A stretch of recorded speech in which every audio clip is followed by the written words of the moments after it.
6 years old, a child leans over the world, as one leans over clear water.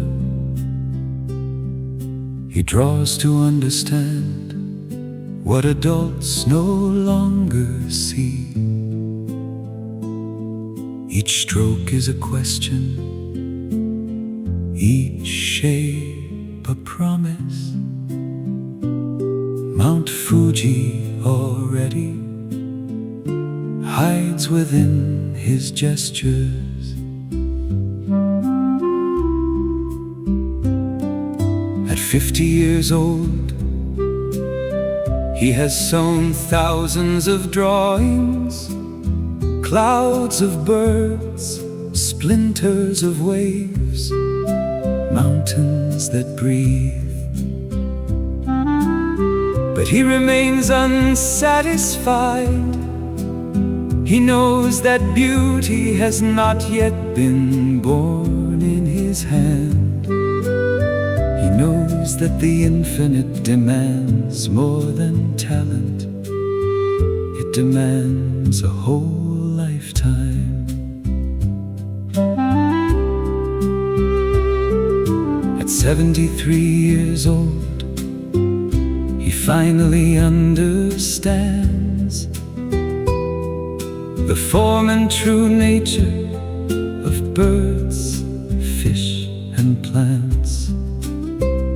He understands that the world is not made of outlines, but of breaths, that every line is a vein of light, that every dot is a seed of the universe.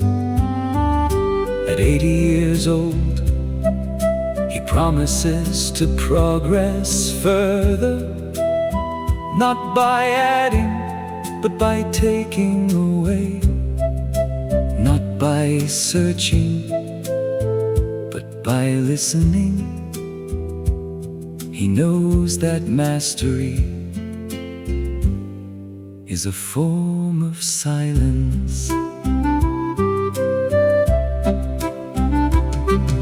At 90 years old, he will reach the heart of things, the place where form is born, where light decides itself, where the world draws itself in the heart of the one who looks.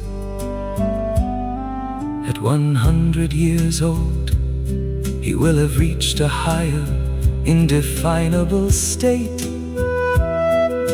a place where the artist is no longer separate from his work, where the mountain breathes within him, where the wave thinks within him, where the leaf dreams within him. At 110 years old, he says, be it a dot, be it a line, everything will be alive. And Mount Fuji leans down, and the sky listens, and the centuries hold their breath.